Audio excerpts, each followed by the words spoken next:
Perguntas e respostas de O Livro dos Espíritos. Livro 2. Mundo Espírita ou dos Espíritos. Capítulo 1. Dos Espíritos. Origem e natureza dos Espíritos. Pergunta número 76. Que definição se pode dar dos Espíritos? Pode-se dizer que os Espíritos são os seres inteligentes da criação, povoam o universo fora do mundo material. Nota: o vocábulo espírito é empregado aqui para designar as individualidades dos seres extracorpóreos, e não mais o elemento inteligente universal. Pergunta número 77. Os espíritos são seres distintos da divindade ou seriam apenas emanações ou porções da divindade e chamados, por essa razão, filhos de Deus? Meu Deus, são sua obra absolutamente como um homem que faz uma máquina. Essa máquina é obra do homem, e não ele mesmo. Sabes que quando o homem faz uma coisa bela, útil, ele a chama sua filha, sua criação. Pois bem, o mesmo se dá em relação a Deus. Somos seus filhos, uma vez que somos sua obra. Pergunta número 78. Os espíritos tiveram princípio ou existem como Deus, de toda a eternidade? Se os espíritos não tivessem tido princípio, seriam iguais a Deus, ao passo que eles são sua criação e submetidos à sua vontade.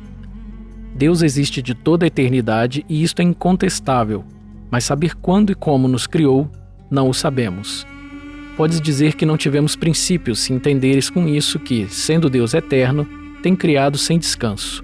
Mas quando e como ele criou cada um de nós, digo-te ainda, ninguém o sabe.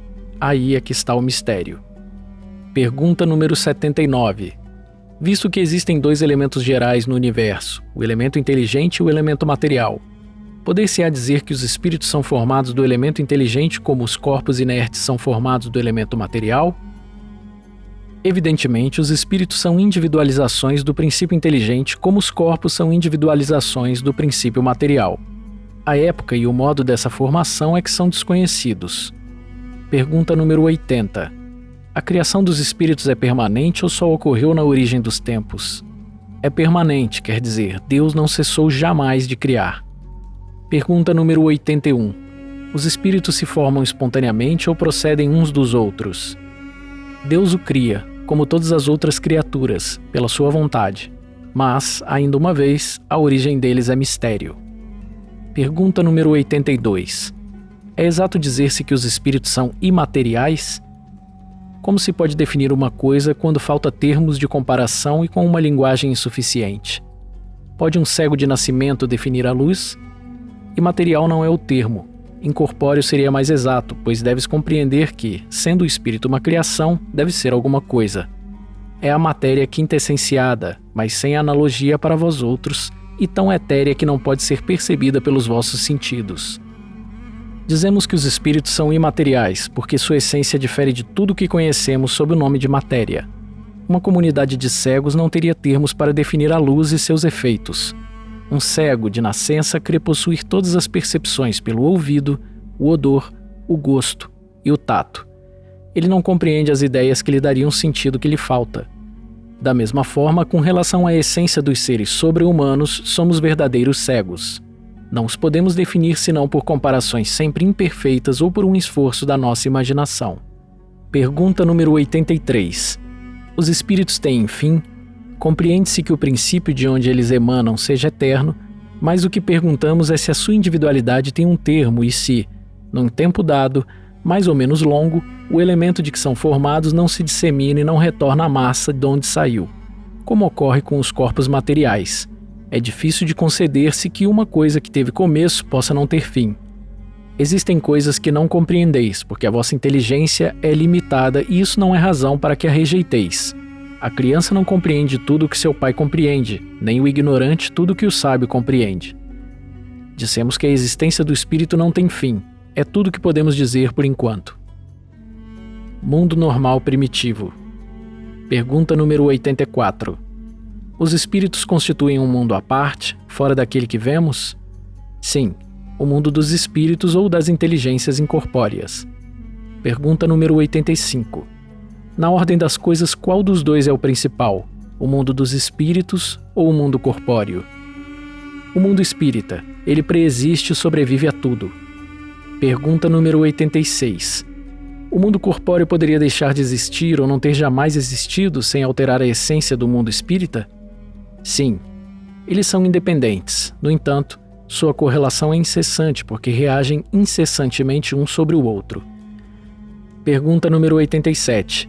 Os espíritos ocupam uma região determinada e circunscrita no espaço? Os espíritos estão por toda parte. Povoam infinitamente os espaços infinitos. Estão sempre ao vosso lado, observando e agindo sobre vós, sem o perceberdes, porque os espíritos são uma das forças da natureza e instrumentos de que Deus se serve para a realização dos seus desígnios providenciais. Mas nem todos vão a toda parte, pois há regiões interditadas aos menos adiantados. Forma e ubiquidade dos espíritos.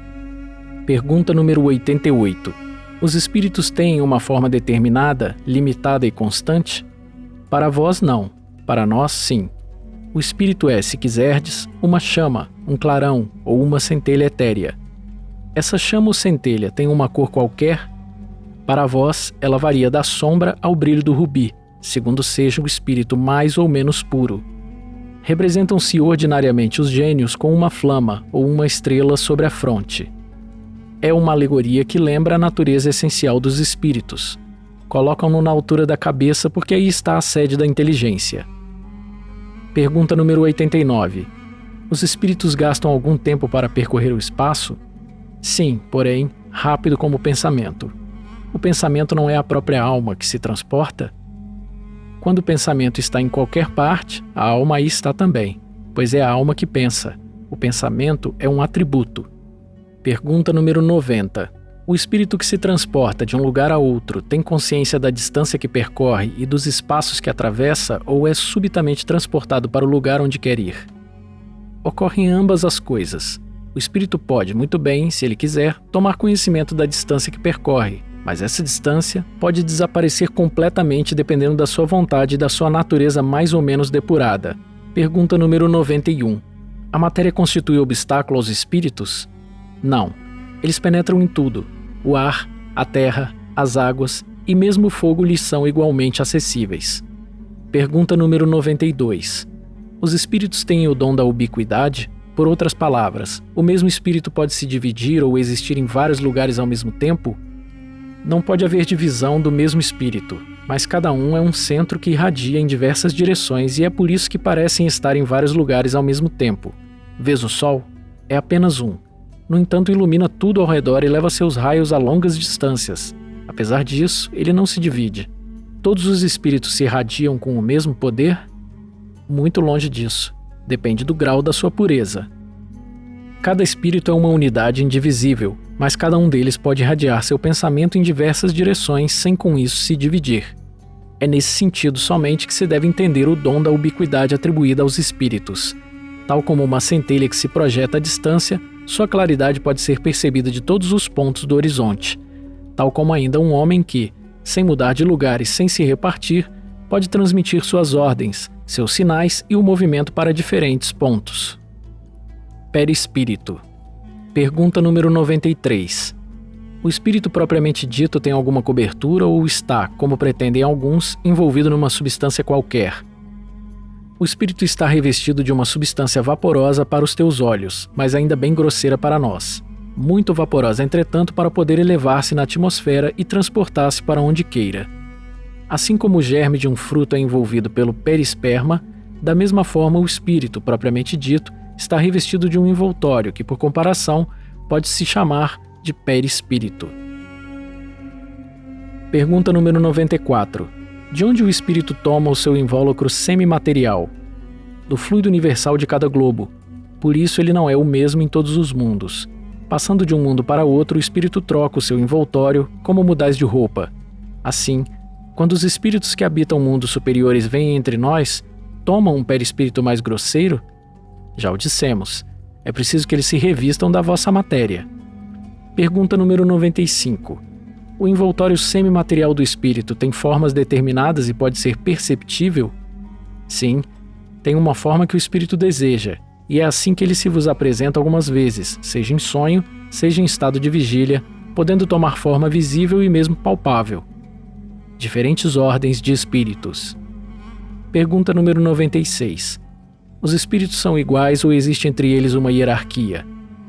São de diferentes ordens, segundo o grau de perfeição ao qual chegaram. Pergunta número 97. Existe um número determinado de ordens ou de graus de perfeição entre os espíritos?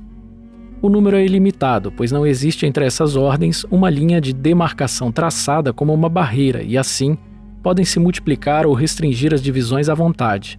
Todavia, se considerarmos os caracteres gerais, elas podem reduzir-se a 3 principais. Podem-se colocar em primeiro lugar aqueles que tenham alcançado a perfeição, os espíritos puros. Os da segunda ordem alcançaram a metade da escala. O desejo do bem é a sua preocupação. Os da última ordem estão ainda no início da escala, os espíritos imperfeitos, caracterizados pela ignorância, o desejo do mal e todas as más paixões que lhes retardam o progresso. Pergunta número 98. Os espíritos da segunda ordem têm apenas o desejo do bem ou terão também o poder de praticá-lo? Eles dispõem desse poder segundo o grau de sua perfeição. Alguns possuem a ciência, outros a sabedoria e a bondade, mas todos têm ainda provas a suportar. Pergunta número 99. Os espíritos da terceira ordem são, todos eles, essencialmente maus? Não. Alguns não fazem bem nem mal. Outros, ao contrário, comprazem-se no mal e ficam satisfeitos quando encontram oportunidade de fazê-lo. Aliás, existem ainda os espíritos levianos ou estouvados, mais enganadores do que malvados, que se comprazem antes na malícia que na maldade e que encontram prazer em mistificar e causar as pequenas contrariedades das quais se riem. Escala espírita.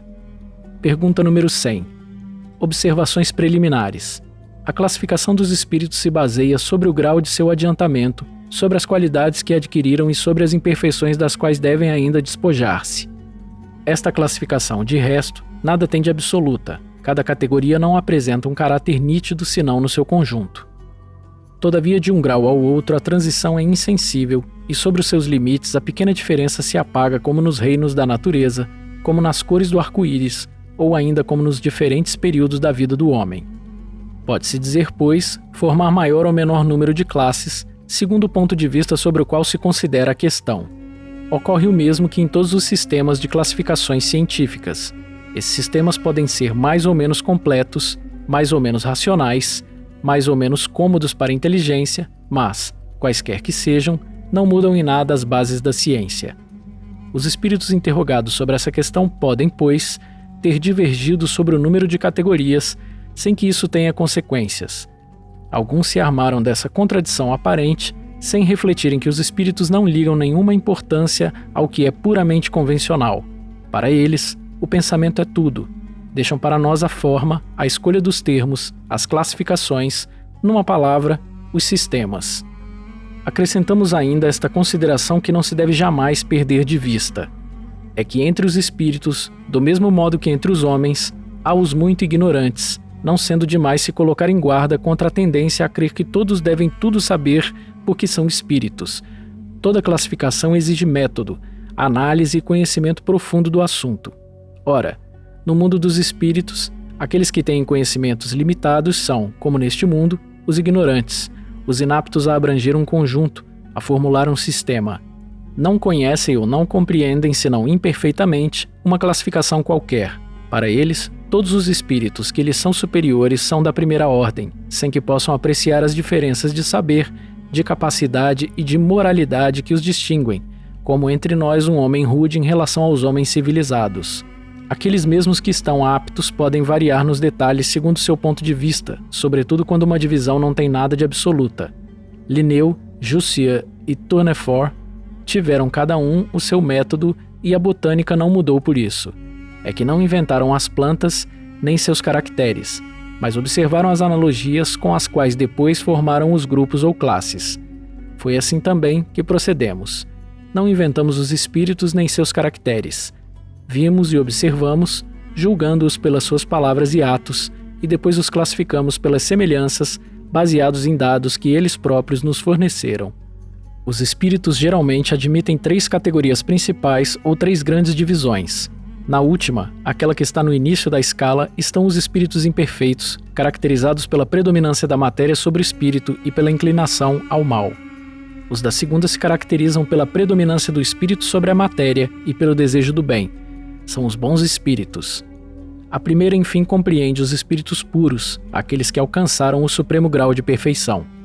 Esta divisão nos parece perfeitamente racional e representa caracteres bem definidos. Só nos restava ressaltar por um número suficiente de subdivisões as diferenças principais do conjunto. Foi o que fizemos com o concurso dos espíritos, cujas instruções benevolentes jamais nos faltaram. Com o auxílio deste quadro, será mais fácil determinar a ordem e o grau da superioridade ou inferioridade dos espíritos com os quais podemos entrar em comunicação e, por consequência, o grau de confiança e de estima que merecem. É, de alguma forma, a chave da ciência espírita, porque só ele pode nos informar das anomalias que as comunicações apresentam, esclarecendo-nos quanto às desigualdades intelectuais e morais dos espíritos. Observaremos, contudo, que os espíritos não pertencem para sempre exclusivamente a tal ou tal classe.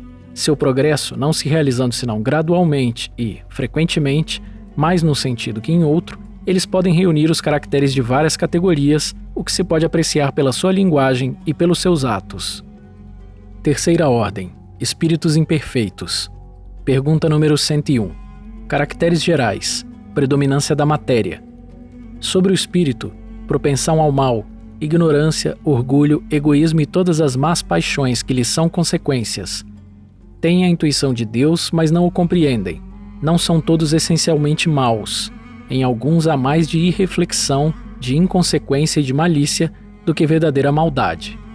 Uns não fazem o bem nem o mal, porém, só pelo fato de não fazerem o bem, denotam a sua inferioridade. Outros, ao contrário, comprazem-se no mal e ficam satisfeitos quando encontram a oportunidade de fazê-lo. Eles podem aliar a maldade e a malícia à inteligência, mas qualquer que seja seu desenvolvimento intelectual, suas ideias são pouco elevadas e seus sentimentos mais ou menos inferiores. Os seus conhecimentos sobre as coisas do mundo espírita são limitados e o pouco que sabem se confunde com as ideias e os preconceitos da vida corpórea. Não podem nos dar senão noções falsas e incompletas, porém, o observador atento encontra frequentemente em suas comunicações, mesmo imperfeitas, a confirmação das grandes verdades ensinadas pelos espíritos superiores. O seu caráter se revela pela sua linguagem. Todo espírito que, em suas comunicações, revela um mau pensamento pode ser classificado na terceira ordem. Por conseguinte, todo mau pensamento que nos é sugerido provém de um espírito dessa ordem. Veem a facilidade dos bons e isso, para eles, é um tormento incessante, porque experimentam todas as angústias que a inveja e o ciúme podem produzir. Conservam a lembrança e a percepção dos sofrimentos da vida corporal e essa impressão frequentemente é mais penosa que a realidade. Sofrem, pois, verdadeiramente pelos males que suportaram e pelos que fizeram os outros suportarem e, como sofrem por longo tempo, creem sofrer sempre. Deus, para puni-los, quer que eles creiam assim. Pode-se dividi-los em 5 classes principais. Pergunta número 102. 10ª classe. Espíritos impuros. São inclinados ao mal e fazem dele objeto de suas preocupações. Como espíritos, dão conselhos desleais, fomentam a discórdia, a desconfiança e se mascaram de todas as formas para melhor enganar.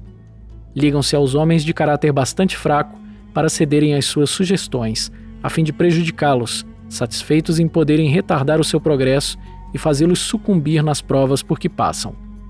Podem ser reconhecidos em suas manifestações pela sua linguagem, a trivialidade e a grosseria das expressões, nos espíritos como nos homens, é sempre um indício de inferioridade moral, se não intelectual. Suas comunicações revelam a baixeza de suas inclinações e se tentam enganar, falando de maneira sensata, não podem sustentar por muito tempo seu papel e acabam sempre por revelar a sua origem. Certos povos fizeram deles divindades malfazejas, outros os designaram sob o nome de demônios, gênios maus e espíritos do mal. Quando estão encarnados, os seres que eles animam são inclinados a todos os vícios que engendraram as paixões vis e degradantes, a sensualidade, a crueldade, o embuste, a hipocrisia, a cupidez e a avareza sórdida. Fazem o mal pelo prazer de fazê-lo e muito frequentemente sem motivos, escolhendo suas vítimas por ódio que têm ao bem, quase sempre entre as pessoas honestas. São flagelos para a humanidade qualquer que seja a categoria social a que pertençam, e o verniz da civilização não os livra do opróbrio e da ignomínia. Pergunta número 103. Nona classe. Espíritos levianos. São ignorantes, maliciosos, inconsequentes e zombeteiros. Envolvem-se em tudo, respondem a tudo, sem se preocuparem com a verdade. Comprazem-se em causar pequenos desgostos e pequenas alegrias, atormentando e induzindo maliciosamente ao erro por meio de mistificações e travessuras. A esta classe pertencem os espíritos vulgarmente designados sob os nomes de gnomos, duendes, diabretes, trasgos. Estão sob a dependência dos espíritos superiores, que frequentemente empregam-nos como fazemos com os nossos servidores. Nas suas comunicações com os homens, a sua linguagem é algumas vezes espiritual e engraçada, mas quase sempre sem conteúdo. Compreendem os defeitos e o ridículo humanos, exprimindo-os em tiradas mordazes e satíricas. Se usam nomes supostos, é mais por malícia do que por maldade. Pergunta número 104. Oitava classe. Espíritos pseudo-sábios. Seus conhecimentos são bastante amplos, mas creem saber mais do que realmente sabem. Tendo algumas vezes progredido em diversos pontos de vista, sua linguagem tem um caráter sério que pode iludir sobre suas capacidades e a sua iluminação interior. Em geral, porém, isso não passa de um reflexo dos preconceitos e ideias sistemáticas da vida terrena. É uma mistura de algumas verdades ao lado dos erros mais absurdos, nos quais se percebe a presunção, o orgulho, a inveja e a obstinação das quais não puderam se despir. Pergunta número 105. Sétima classe. Espíritos neutros. Não são nem muito bons para fazerem o bem, nem muito maus para fazerem o mal, inclinando-se tanto para um como para o outro, e não se elevam acima da condição vulgar da humanidade, tanto pelo moral como pela inteligência. Apegam-se às coisas deste mundo, cujas alegrias grosseiras não têm mais. Pergunta número 106. Sexta classe. Espíritos batedores e perturbadores. Estes espíritos não formam, propriamente falando, uma classe distinta pelas suas qualidades pessoais, podendo pertencer a todas as classes da terceira ordem. Manifestam frequentemente sua presença por meio de efeitos sensíveis e físicos, tais como pancadas, o movimento e o deslocamento anormal dos corpos sólidos e a agitação do ar, etc. Parecem ser, mais que os outros, agarrados à matéria, os agentes principais das perturbações dos elementos do globo, quer atuem sobre o ar, a água, o fogo, os corpos duros ou nas entranhas da terra. Reconhecem-se que esses fenômenos não são devidos a uma causa fortuita e física quando têm um caráter intencional e inteligente. Todos os espíritos podem produzir esses fenômenos, mas os espíritos elevados os deixam, em geral, como atribuições dos espíritos subalternos mais aptos às coisas materiais do que às coisas inteligentes. Quando julgam que as manifestações desse gênero são úteis, servem-se desses espíritos como seus auxiliares. Segunda ordem. Bons espíritos. Pergunta número 107. Caracteres gerais. Predominância do espírito sobre a matéria. Desejo do bem. Suas qualidades e seu poder em fazer o bem estão relacionados com o adiantamento que alcançaram. Uns têm a ciência, outros a sabedoria e a bondade. Os mais avançados reúnem o saber às qualidades morais. Não estando ainda completamente desmaterializados, conservam mais ou menos, segundo a sua categoria, os traços da existência corpórea, seja na forma da linguagem, seja nos seus hábitos, onde se descobrem mesmo algumas de suas manias. De outro modo, seriam espíritos perfeitos. Compreendem Deus e o infinito e já desfrutam da felicidade dos bons. São venturosos pelo bem que fazem e pelo mal que impedem de ser feito. O amor que os une é para eles fonte de inefável bondade, que não se altera nem pela inveja, nem pelo remorso, nem por qualquer das más paixões que fazem o tormento dos espíritos imperfeitos. Todavia, todos ainda têm provas a suportar até que alcancem a perfeição absoluta. Como espíritos, suscitam bons pensamentos, desviam os homens do caminho do mal, protegem a vida daqueles que se mostram dignos e neutralizam a influência dos espíritos imperfeitos naqueles que não se comprazem em suportá-la. Quando encarnados, são bons e benevolentes para com os semelhantes. Não os move nem o orgulho, nem o egoísmo, nem a ambição. Não experimentam ódio, rancor, inveja ou ciúme e fazem o bem pelo bem. A esta ordem pertencem os espíritos designados pelas crenças vulgares sob o nome de gênios bons, gênios protetores e espíritos do bem. Nas épocas de superstições e ignorância, transformaram-nos em divindades benfazejas. Pode-se classificá-los em 4 grupos principais. Pergunta número 108. Quinta classe. Espíritos benevolentes. Sua qualidade dominante é a bondade. Alegram-se em prestar serviço aos homens e protegê-los, mas seu saber é limitado. Seu progresso é mais efetivo no sentido moral do que no sentido intelectual. Pergunta número 109. Quarta classe. Espíritos sábios. São os que se distinguem principalmente pela extensão dos seus conhecimentos. Preocupam-se menos com as questões morais que com as questões científicas, para as quais têm mais aptidão. Não consideram a ciência senão do ponto de vista de sua utilidade, e não a misturam com nenhuma das paixões que são próprias dos espíritos imperfeitos. Pergunta número 110. Terceira classe. Espíritos de sabedoria. Caracterizam-se pelas qualidades morais da natureza mais elevada. Sem possuírem conhecimentos ilimitados, são dotados de uma capacidade intelectual que lhes possibilita um julgamento sadio sobre os homens e as coisas. Pergunta número 111. Segunda classe. Espíritos superiores. Reúnem a ciência, a sabedoria e a bondade. Sua linguagem, que não revela senão benevolência, é constantemente digna, elevada e frequentemente sublime. Sua superioridade os torna mais aptos do que os outros para nos darem noções mais justas sobre as coisas do mundo incorpóreo, nos limites do que é permitido aos homens conhecerem. Comunicam-se voluntariamente com aqueles que procuram a verdade de boa fé e que têm a alma desligada dos laços terrenos para compreendê-la. Distanciam-se daqueles que se animam só de curiosidade ou que a influência da matéria afasta da prática do bem. Quando por exceção encarnam sobre a Terra, é para cumprirem missão de progresso, oferecendo-nos o modelo de perfeição a que a humanidade pode aspirar neste mundo. Primeira ordem. Espíritos puros. Pergunta número 112. Caracteres gerais. Não sofrem influência da matéria. Superioridade intelectual e moral absoluta em relação aos espíritos das outras ordens.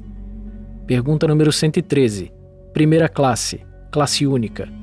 Percorreram todos os graus da escala e se despojaram de todas as impurezas da matéria, tendo alcançado a soma de perfeições de que é suscetível a criatura, não têm mais que suportar provas ou expiações. Não estando mais sujeitos à reencarnação em corpos perecíveis, é para eles a vida eterna, que desfrutam no seio de Deus. Gozam de inalterável felicidade, visto que não estão sujeitos nem às necessidades, nem às vicissitudes da vida material. Mas essa felicidade não é de uma ociosidade monótona a transcorrer numa contemplação perpétua. São os mensageiros e ministros de Deus, cujas ordens executam para a manutenção da harmonia universal. Comandam a todos os espíritos que lhes são inferiores, ajudam-nos a se aperfeiçoarem e lhes designam as suas missões. Assistir os homens em suas aflições, concitá-los ao bem ou à expiação das faltas que os mantêm distanciados da felicidade suprema é, para eles, uma doce ocupação. São designados às vezes sob o nome de anjos, arcanjos ou serafins. Os homens podem entrar em comunicação com eles, mas bem presunçoso seria aquele que pretendesse tê-los constantemente às suas ordens. Progressão dos espíritos. Pergunta número 114. Os espíritos são bons ou maus por natureza ou são eles mesmos que se melhoram? São os próprios espíritos que se melhoram e, melhorando-se, passam de uma ordem inferior para uma ordem superior. Pergunta número 115. Entre os espíritos, alguns foram criados bons e outros maus? Deus criou todos os espíritos simples e ignorantes, quer dizer, sem ciência. Deu a cada um determinada missão com o fim de esclarecê-los e fazê-los alcançar, progressivamente, a perfeição para o conhecimento da verdade e para aproximá-los dele. A felicidade eterna e pura é para aqueles que alcançam essa perfeição. Os espíritos adquirem esses conhecimentos, passando pelas provas que Deus lhes impõe. Alguns aceitam essas provas com submissão e alcançam mais prontamente o fim de sua destinação. Outros não as suportam senão murmurando e, por suas faltas, permanecem distanciados da perfeição e da felicidade prometida. Segundo isto, os espíritos seriam, em sua origem, como são as crianças ignorantes e sem experiência, adquirindo pouco a pouco os conhecimentos que lhes faltam em percorrendo as diferentes fases da vida? Sim, a comparação é justa. A criança rebelde permanece ignorante e imperfeita. Segundo sua docilidade, ela aproveita mais ou menos. Todavia, a vida do homem tem um termo, e a dos espíritos se estende ao infinito. Pergunta número 116. Há espíritos que permanecerão perpetuamente nas ordens inferiores? Não. Todos se tornarão perfeitos. Eles mudam de ordem mais lentamente, Porque, como já dissemos de outra vez, um pai justo e misericordioso não pode banir eternamente seus filhos. Pretenderias, pois, que Deus tão grande, tão bom, tão justo, fosse pior que vós mesmos? Pergunta número 117. Depende dos espíritos apressar seu progresso para a perfeição? Certamente, eles o alcançam mais ou menos rapidamente segundo seu desejo e sua submissão à vontade de Deus. Uma criança dócil não se instrui mais rapidamente que uma criança insubmissa? Pergunta número 118. Podem os espíritos degenerar? Não. À medida que avançam, compreendem o que os distancia da perfeição. Quando o espírito finda uma prova, fica com o conhecimento que não esquece mais. Pode permanecer estacionário, mas não retrograda. Pergunta número 119. Deus não poderia isentar os espíritos das provas que devem suportar para alcançarem a primeira ordem? Se eles tivessem sido criados perfeitos, não teria mérito para desfrutar os benefícios dessa perfeição. Onde estaria o merecimento sem a luta? Aliás, a desigualdade que existe entre eles é necessária às suas personalidades e a missão que eles cumprem nos diferentes graus da escala está nos desígnios da providência para a harmonia do universo. Visto que na vida social todos os homens podem alcançar as primeiras funções, igualmente poder-se-ia perguntar por que o soberano de um país não promove cada um dos seus soldados a general? Por que todos os empregados subalternos não são empregados superiores? Todos os estudantes não são mestres? Ora, entre a vida social e a espiritual há esta diferença. A primeira é limitada e não permite sempre alcançar todos os graus, enquanto a vida espiritual é indefinida e deixa a cada um a possibilidade de elevar-se ao grau supremo. Pergunta número 120. Todos os espíritos passam pela fieira do mal para alcançar o bem? Não pela fieira do mal, mas pela da ignorância. Pergunta número 121. Por que certos espíritos seguiram o caminho do bem e outros o do mal?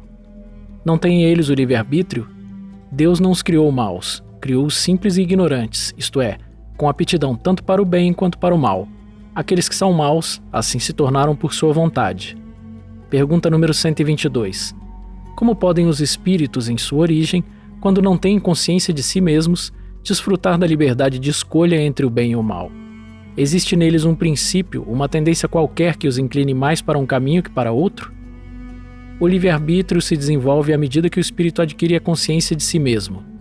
Ele não teria mais liberdade se a escolha fosse determinada por uma causa independentemente da sua vontade. A causa não está nele, está fora dele, nas influências a que cede em virtude de sua vontade livre. É a grande figura da queda do homem e do pecado original. Alguns cederam à tentação, outros resistiram. De onde provêm as influências que se exercem sobre ele? Dos espíritos imperfeitos, que procuram se aproximar para dominá-lo e que se alegram em fazê-lo sucumbir. Foi isso que se intentou simbolizar na figura de Satanás. Essa influência não se exerce sobre o espírito senão em sua origem? Ela o segue na sua vida de espírito, até que tenha tanto império sobre si mesmo que os maus desistem de obsidiá-lo. Pergunta número 123. Por que Deus tem permitido que os espíritos possam seguir o caminho do mal? Como ousais pedir a Deus contas de seus atos? Pensais poder penetrar-lhes os desígnios? Todavia podeis dizer assim: a sabedoria de Deus está na liberdade que Ele deixa a cada um de escolher, porque cada um tem o mérito de suas obras. Pergunta número 124. Uma vez que há espíritos que, desde o princípio, seguem o caminho do bem absoluto e outros o do mal absoluto, deve haver, sem dúvida, degraus entre esses dois extremos? Sim, certamente, e é a grande maioria dos espíritos. Pergunta número 125. Os espíritos que seguiram o caminho do mal poderão alcançar o mesmo grau de superioridade que os outros? Sim, porém as eternidades serão para eles mais longas. Por essa expressão, as eternidades, se deve entender a ideia que os espíritos inferiores fazem da perpetuidade dos seus sofrimentos, visto que não lhes é dado anteverem seu termo, e essa ideia se renova em todas as provas nas quais eles sucumbem. Pergunta número 126. Os espíritos que alcançaram o grau supremo de perfeição, depois de passarem pelo mal, têm menos mérito que os outros aos olhos de Deus? Deus contempla os transviados de igual maneira e os ama com o mesmo coração. São chamados maus porque sucumbiram, não eram antes mais que simples espíritos. Pergunta número 127. Os espíritos são criados iguais quanto às faculdades intelectuais? São criados iguais, mas não sabendo de onde vêm, é preciso que o livre-arbítrio tenha seu curso. Progridem mais ou menos rapidamente em inteligência quanto em moralidade. Os espíritos que seguiram desde o princípio o caminho do bem não são, por isso, espíritos perfeitos. Se não têm más tendências, precisam, porém, adquirir ainda a experiência e os conhecimentos necessários para alcançarem a perfeição. Podemos compará-los a crianças que, qualquer que seja a bondade de seus instintos naturais, têm necessidades de se desenvolverem, de se esclarecerem e que não passam sem a transição da infância à madureza. Assim como há homens que são bons e outros maus desde a infância, existem espíritos que são bons ou maus desde a sua origem, com a diferença capital de que a criança tem os instintos todos formados, enquanto que o espírito em sua formação não é nem mau nem bom. Tem todas as tendências e prefere uma ou outra direção por efeito de seu livre-arbítrio. Anjos e demônios. Pergunta número 128. Os seres que chamamos anjos, arcanjos e serafins formam uma categoria especial de natureza diferente das dos outros espíritos?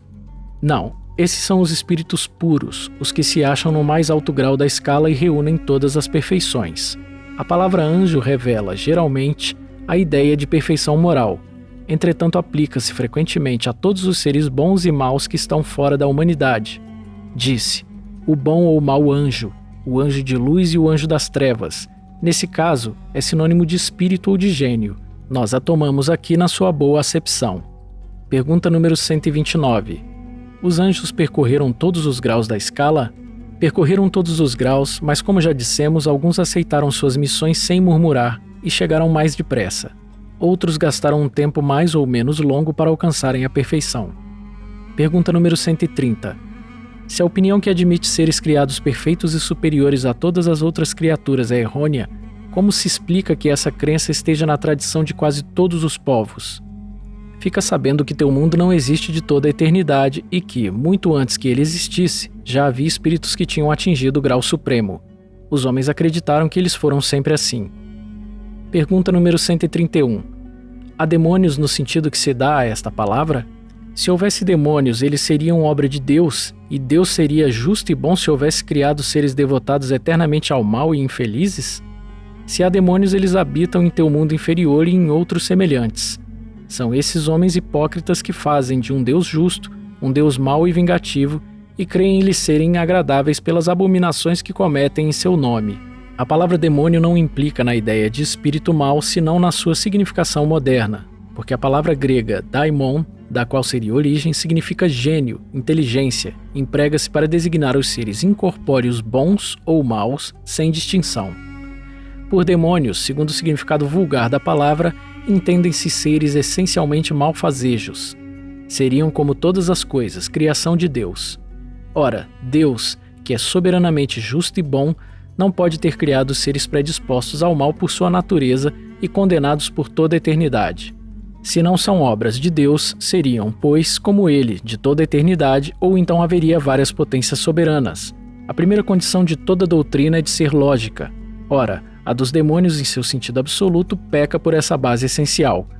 Compreende-se que na crença dos povos atrasados, que não conheciam os atributos de Deus, fossem admitidas as divindades malfazejas como também os demônios, mas é ilógico e contraditório para aqueles que fazem da bondade de Deus um atributo por excelência, supor que ele possa ter criado seres devotados ao mal e destinados a praticá-lo perpetuamente, pois isso nega sua bondade. Os partidários da doutrina dos demônios se apoiam nas palavras do Cristo. Não seremos nós quem conteste a autoridade dos seus ensinamentos, pois os desejamos ver mais no coração que na boca dos homens. Mas estarão bem certos do sentido que lhe dava a palavra demônio? Não se sabe que a forma alegórica era um dos caracteres distintivos de sua linguagem? Tudo que o Evangelho contém deve ser tomado ao pé da letra? Não precisamos de outra prova além desta passagem. Logo após esses dias de aflição, o sol obscurecerá e a lua não derramará mais sua luz. As estrelas cairão do céu e as potências celestes serão abaladas. Digo-vos em verdade que esta geração não passará sem que todas as coisas se tenham cumprido. Não temos visto a forma do texto bíblico ser contraditada pela ciência no que se refere à criação e ao movimento da Terra? Não pode ocorrer o mesmo com certas figuras empregadas pelo Cristo, que devia falar de acordo com os tempos e os lugares? O Cristo não poderia dizer conscientemente uma coisa falsa. Assim, pois, se em suas palavras há coisas que parecem chocar a razão, é porque não as compreendemos ou as interpretamos mal.